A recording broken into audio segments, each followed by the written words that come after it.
Hello guys, good morning. So, walking morning tayo ngayon guys. Hinatid ko muna yung kambal doon sa school bus stop. Tapos dumiretso na ako dito sa neighborhood para mag-walk. Since the weather is so beautiful, the sun is up, nice and warm. Kaya today guys, up to the weekend, maganda daw yung weather, sunny. So magtutuloy-tuloy na yan hanggang the following week. We still gonna get windy here and there, pero summer na talaga guys. So ang ganda ng neighborhood dito. Naglalakad ako, may mga ibang tao na rin naglalakad. So tapos mamayang hapon guys, yung kambal, mayroon silang dance recital sa school, pero pumasok muna sila tapos uuwi ulit. Regular yung school hours nila today, tapos uuwi na lang mamayang hapon at 3 o'clock.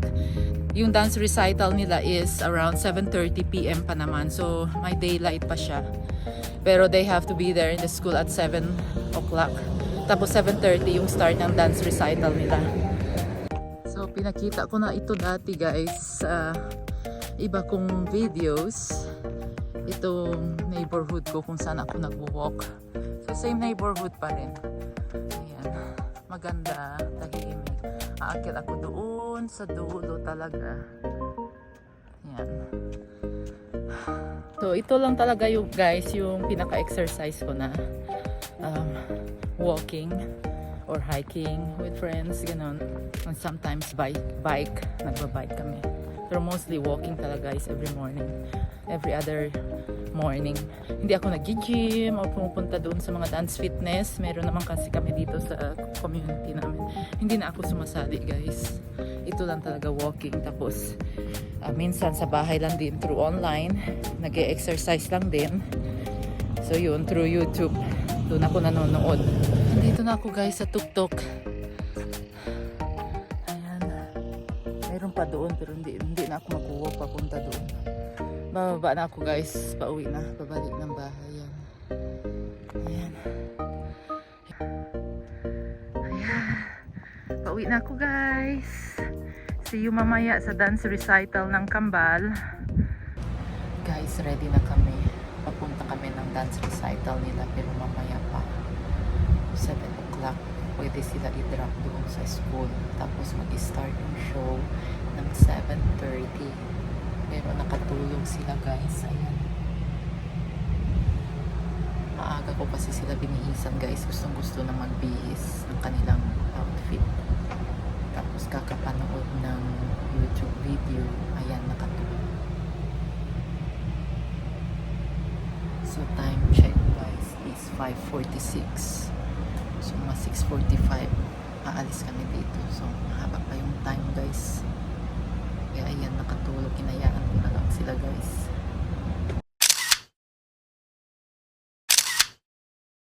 Dito na kami guys sa school. Say hello! Hello! Ayana! Ayana! Hi! Wait, I'll take your picture first. I don't want to show my face. Sila may buntot. We'll bring our own chair daw. It's okay, I can have it. Yan yung school nila guys, school building. Thank you.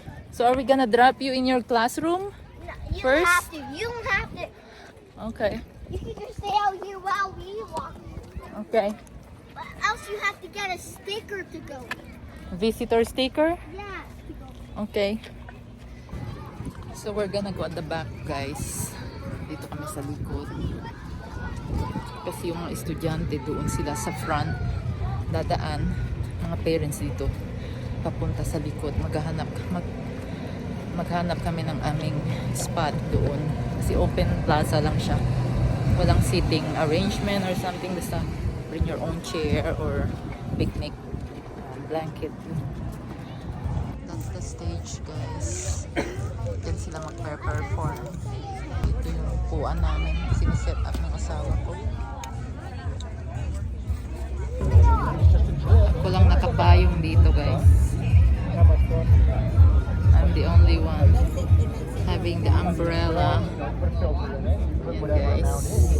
Hinintay na lang namin yung mga bata mag-perform.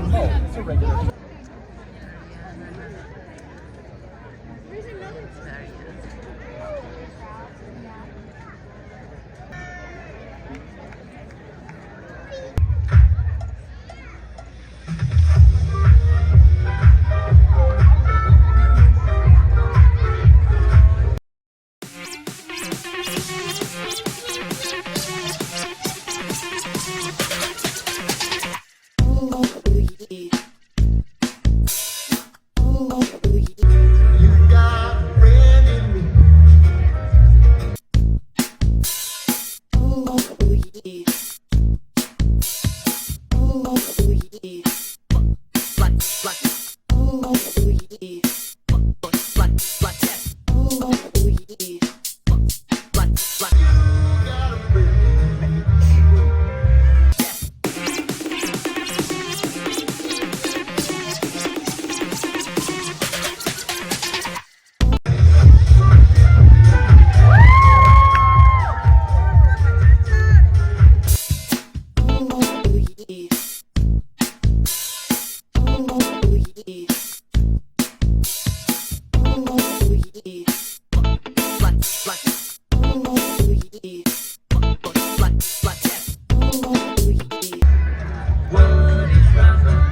ooh.